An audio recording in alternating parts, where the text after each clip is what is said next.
Hi there guys, my name is Tim. Welcome to another Yu-Gi-Oh video. Now last week I went through my deck profile that I took to locals a couple of weeks back for my Red Dragon Archfiend deck. Today I wanted to go through some of the key cards within the deck, talk about how they affect the strategy and things like that, how they are used in order to get to your end board, how they're used, you know, what you can search off certain cards and the strategies that you can use with the deck. And next week we're going to be providing a full combo guide for Red Dragon Archfiend as you can currently use the deck due to my deck profile. So with that, if you are excited for more Yu-Gi-Oh content to come up on the channel, then please do leave a subscribe and a like down below. It would be very much appreciated if you did. But with that, let's move over to the deck and let's see what we got for you. So in today's video, we are going to be going through 5 different main deck cards which are key to the strategy for using Red Dragon Archfiend in the current format, as well as 2 extra deck cards which are also going to be like the best sort of playmakers and extenders for the deck. These are what I consider to be the most important cards of the deck. These are the ones that you want to be going for the most. And we're going to be starting, moving Red Dragon Archfiend up a little bit here with Crimson Gaia. So Crimson Gaia is our continuous spell card, and we're going to go through each of the effects of Crimson Gaia one by one so you can kind of see what we're doing here. So Crimson Gaia reads, during your main phase, you can add 1 Red Dragon Archfiend or 1 card that mentions it from your deck or graveyard to your hand, except for Crimson Gaia. So Crimson Gaia can search a multitude of cards. Your main target for Crimson Gaia is going to be Soul Resonator, which we're going to be talking about in a second. Soul Resonator is your 1-card combo. So Crimson Gaia being able to access Soul Resonator is fantastic. However, you can also search multiple other cards with Crimson Gaia. So it's anything that can mention Red Dragon Archfiend. So Vision Resonator can be searched by it. Absolute Power Force can be searched by it. Your Trap Red Zone can be searched by it. There are other cards as well that can be searched out by Crimson Gaia, but these are the ones that I run in my deck. So Soul Resonator is the one that you're going to go for the majority of the time, because that is your combo starter. But everything else is something that you could try to hit if you already have the Soul Resonator in your hand, for example. So Crimson Gaia could be used as a good Ash Blossom bait as well. So if you can sort of bait your opponent into thinking you don't have the Soul Resonator, because you want Soul Resonator to be resolving. So it could be a good Ash Blossom bait if you use that first. Or you can use it later on in the combo in order to get your hands on Vision Resonator, which I will kind of talk about later. Let's go through the other effects of Crimson Gaia, though, because there's a lot to this card. So when your Red Dragon Archfiend declares an attack, you can change all monsters your opponent controls to face-down defense position. Well, this combos well with Red Dragon Archfiend itself, because Red Dragon Archfiend itself reads that once per... If this card attacks the opponent's defense position monster, destroy all defense position monster your opponent controls. That's after damage calculation. So once you've gone through the damage calculation, you've destroyed the opponent's monster, you then wipe the board of the rest of their monsters. So that's perfect. And then if a monster on the field is destroyed by battle or card effect, you can special summon 1 Red Dragon Archfiend from your graveyard. So this has some nice synergy with one of your other synchro monsters. So there's a really nice synergy with Scarred Dragon Archfiend. So let me just grab a Scarred Dragon Archfiend over here. So Scarred Dragon Archfiend has the effect that you can summon a Red Dragon Archfiend from the extra deck when he is destroyed and sent to the graveyard. So Crimson Gaia can then activate and then return Scarred Dragon Archfiend to the field, whilst you're also summoning Red Dragon Archfiend. So essentially getting a 2-card switch there. So your opponent thinks that they're getting rid of a 3,000 attack monster, and then suddenly 2 more 3,000 attack monsters are on the field. So yeah, Crimson Gaia, fantastic card, probably the most important card in the deck. It is absolutely fantastic as just being able to work over the entire strategy of the deck. So Next up, I mentioned that we were going to go through Soul Resonator. So Soul Resonator is your 1-card combo. Well, it's 1.5 card combo, I suppose, for the deck, because it has the effect if this card is normal or special summoned, you can add 1 level 4 or lower Fiend monster from deck to hand, except for Soul Resonator. Also, you cannot special summon monsters from the extra deck for the rest of this turn, except for Dark Synchro monsters. So we only play Dark Dragon Synchro monsters because we get locked into Dark Dragon Synchro monsters a lot during these combos. So that doesn't matter. That part really doesn't matter. But your main target for Soul Archfiend is going to be Soul Resonator is going to be Bone Archfiend. So we'll go through Bone Archfiend in a little bit more detail because it is one of the key cards. But Bone Archfiend is going to be your main target for Soul Resonator. But because it is just kind of generic, it's a level 4 or lower Fiend, you can search for any of your Resonator cards. So you can search for Crimson if you wanted, Synchron Resonator. You can search for Vision Resonator. You can search for Obsessive Overloop as well, which is a really good extender for the deck. Like I say, you've got Vision Resonator. If you wanted to, as well, an extra card that you can put in the deck, which I'm not running, but I'm tempted to put back in, is a Wandering King Wildwind as well. That is also a level 4 synchro that you can, a level 4 Fiend that you can add to your hand using Soul Resonator. So yeah, this is Soul Resonator is basically your way to get to Bone Archfiend, which is then how you start your synchro plays and your synchro climbing. So it's the perfect card for that. You want this to resolve whenever you play it, essentially. And then as the extra effect of if a card you control would be destroyed by a card effect, whilst you control a Red Dragon Archfiend or a synchro monster that mentions it, you can banish this card from your graveyard instead. So it's got a little bit of protection in there. You can only use each effect to Soul Resonator once per turn, so it's a hard once per turn.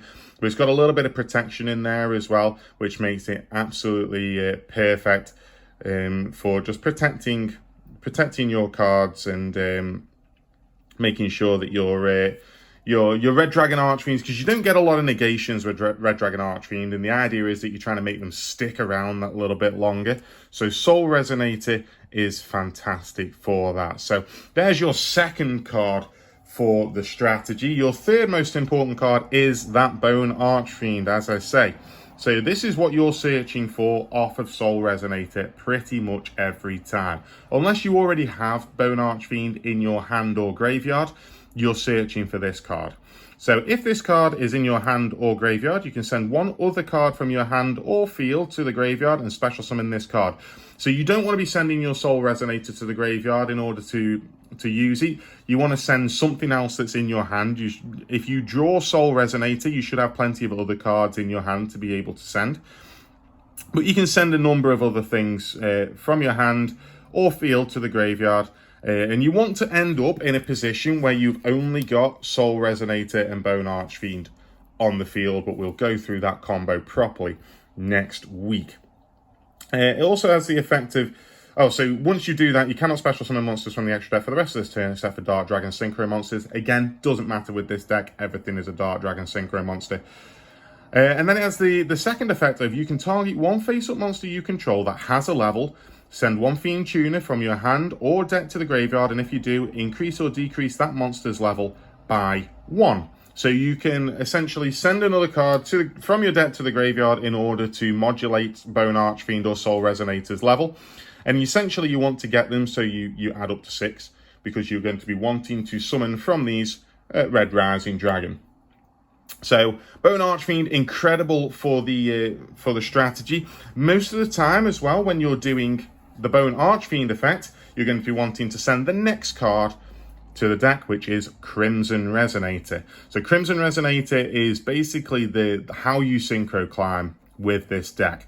So it has the effect of if you control no monsters, you can special summon this card from your hand. Honestly, it comes up every now and again, but it's not the main reason that we're using this card. So the main reason is if the only other monster that you control is exactly one Dark Dragon Synchro monster, you can special summon up to 2 Resonator monsters from your hand or deck, except for Crimson Resonator, which means you can go into a variety of different options. You can go into your Vision Resonator, you can go into a Synchron Resonator, or you could go into a Soul Resonator if you've not already used Soul Resonator's effect for that turn in order to search you could go into Soul Resonator as well. So you can summon two monsters from the deck, 2 Resonator monsters from the deck, which gives you so much material to work with for synchro climbing. You can only use each effect of Crimson Resonator once per turn, and you cannot special summon monsters from the extra deck except for Dark Dragon Synchro monsters the turn you activate either of these cards' effects. Again, does not matter with this strategy. Crimson Resonator is just an amazing extender for the deck, and it does have combos that you can use as well if you control no monsters and you just special summon this card from your hand. There's still things that you can kind of do from there and use that effect from there. The final card in the main deck that I'm going to be talking about today is Vision Resonator himself. So Vision Resonator is a fantastic card. So it has the effect of if a level 5 or higher dark monster is on the field, you can special summon this card from your hand, which is perfect because almost immediately into your combo, you go into a level 6 dark monster in Red Rising Dragon, and then Vision Resonator can just special summon himself from your hand. So that's perfect. And then you can only special summon Vision Resonator once per turn this way. If this card is sent to the graveyard, you can add 1 spell or trap that mentions Red Dragon Archfiend from your deck to your hand. You can only use this effect of Vision Resonator once per turn. So the key part of this is it does not say from field to graveyard. You simply have to send it to the graveyard. So you can send it using Crimson Resonator's effect. Sorry, you can send it using Bone Archfiend's effect. If you've already got Crimson Resonator in your graveyard, you can send a Vision Resonator to the graveyard straight from the deck in order to activate that effect. You can use it as the discard for Bone Archfiend as well, which is just perfect, or it can be sent to the graveyard during your synchro climbs. So, and then you can search for a spell or trap that mentions Red Dragon Archfiend, which most of the time will be Crimson Gaia, but if you're wanting to OTK and go in for game, then you can search for Absolute Power Force. You could also search for Red Zone as well, if you wanted a little bit of extra protection into your opponent's next turn, and you already have Crimson Gaia and Absolute Power Force. Red Zone is also an option. So those are the 5 main deck cards that are sort of the most important cards for the strategy. Obviously, there's a lot of other stuff that is going on in the strategy, as well as an entire bestial package. But those are the 5 main deck cards that you're going to be wanting to run in your deck. Don't necessarily have to run them all at 3. If you watch the deck profile, we've got these 3 at 3 and these 2 at 2. So you don't need to run them all at 3. But they are the most powerful cards within the deck for sure. And let's go into now the synchro monsters that make these monsters more powerful. So obviously we're running Red Dragon Archfiend in the deck. That is a given, but it's actually in itself not a very powerful card. It has a good effect, but it's not a very powerful card. So I'm just going to pop in there because we're going to talk about its retrain first, which is Scarred Dragon Archfiend. Now, I already mentioned this whilst talking about Crimson Gaia, but Scarred Dragon Archfiend has a couple of really good effects. So first of all, this card's name becomes Red Dragon Archfiend whilst on the field or in the graveyard. So again, perfect. It's a Red Dragon Archfiend whilst it's on the field or in the graveyard. Don't need to worry about having Red Dragon Archfiend itself when you've got Scarred Dragon Archfiend instead. If this card is sent from the monster zone to the graveyard, you can special summon 1 Red Dragon Archfiend from your extra deck. This is treated as a synchro summon. So as soon as he leaves the field for whatever reason, that can be when you're synchro climbing, or it can be whilst you are, if it gets destroyed by anything, or for any reason, if it gets sent to the graveyard from your monster zone, you can special summon your Red Dragon Archfiend out. Then, like I say, if it's sent there by being destroyed by an opponent's card, or just by being destroyed for any reason, you can then you can use it with Crimson Gaia in order to sort of chain link 1 with Crimson Gaia, which is going to special summon it back from the graveyard. Chainlink 2, Scarred Dragon Archfiend, which will summon the Red Dragon Archfiend from the extra deck. Red Dragon Archfiend comes out when you resolve it backwards. Then Crimson Gaia brings Scarred Dragon Archfiend back to the field after that. So fantastic card for that synchro climbing. Fantastic card just in general for just swarming the board with powerful synchro monsters. And then it has the extra effect after that. So it says then, so you can special summon 1 Red Dragon Archfiend from your extra deck. This is treated as a synchro summon. Then, so that has to resolve in order to be able to do this. So if Scarred Dragon Archfiend ends up not resolving for whatever reason, you can't carry on with this. Then if this card was sent to the graveyard as a synchro material for a Dark Dragon synchro monster, you can destroy all attack position monsters your opponent controls. So it is a good going second card, because you're usually going to synchro this off with a copy of your Synchron Resonator for Hot Red Dragon Archfiend Abyss for a level 9, which then you can destroy all attack position monsters your opponent controls, and you leave yourself with an Omni Negate on the field as well. So Scarred Dragon Archfiend, fantastic, and it's got an incredible little interaction with Crimson Gaia in there as well. The first card, however, that you're going to go into as your synchro climbing is your Red Rising Dragon, which I think is one of the most beautiful artworks for a card that I have personally ever seen. So this card needs 1 Fiend Tuner plus 1 non-tuner monster, is a level 6, and it fulfills the Dark Dragon synchro that you are locked into. When this card is synchro summoned, you can target 1 Resonator monster in your graveyard and special summon it, which is almost always a pretty much always a copy of your Crimson Resonator. So this is how you end up on the field, with Crimson Resonator fulfilling his the only other monster you control is exactly 1 Dark Dragon synchro monster by reborning it with Red Rising Dragon. It also has the second effect. Again, you cannot special summon monsters from the extra deck for the turn you activate this, except for Dark Dragon synchro monsters. During your main phase, except for the turn that this was sent to the graveyard, you can banish this card from your graveyard, target 2 level 1 Resonator monsters in your graveyard, and special summon both. So you need to have 2 level 1s, which I'm only running 2 Synchron Resonators in the deck. So honestly, this doesn't come up all that often, because Synchron Resonator is probably the weakest of the Resonator cards, in my opinion anyway. But being able to special summon 2 level 1 Resonator monsters from your graveyard is really useful, particularly if you're wanting to go into a Red Supernova Dragon. If you have a level 8 on the field, you've got Vision Resonator and 2 Synchron Resonators, then you can go into your Red Supernova Dragon from there, because you can equal 12 with that. Red Rising Dragon is a fantastic extender. The other important thing about this is it's not once per turn. It is a soft once per turn. Well, it's not even that. When this card is synchro summoned. So if you can get around to synchro summoning Red Rising Dragon a second time during your turn, you can bring another Resonator monster back from the graveyard. That's not an issue at all. You can just bring another one back from the graveyard and then carry on synchro climbing from there. So it's a fantastic card.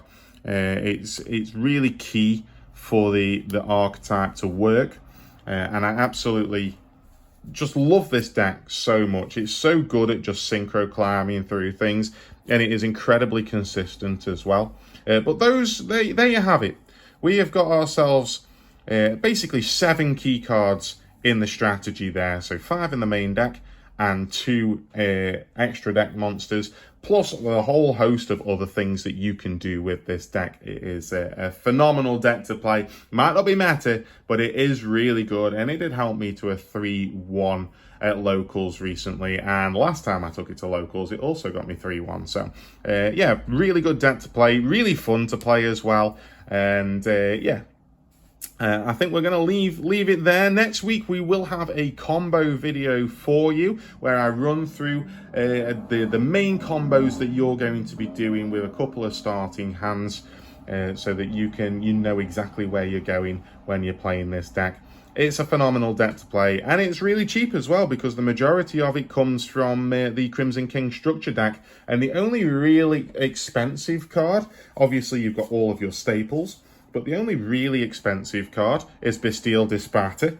It's the only really, difficult card that you get. All of the rest of the extra deck Other than Quibelt, you get it in the Crimson King structure deck, and then you basically just add in staples and I suppose the Bastille engine. If you are playing the Bastille engine for King Calamity, then the Lubellions are pretty expensive as well. But other than that, the rest of it is probably a less than £100 deck to be able to play. And you can play it, there's certainly ways that you can play it straight out of the box if you buy 3 of them. It's a fantastic deck to play.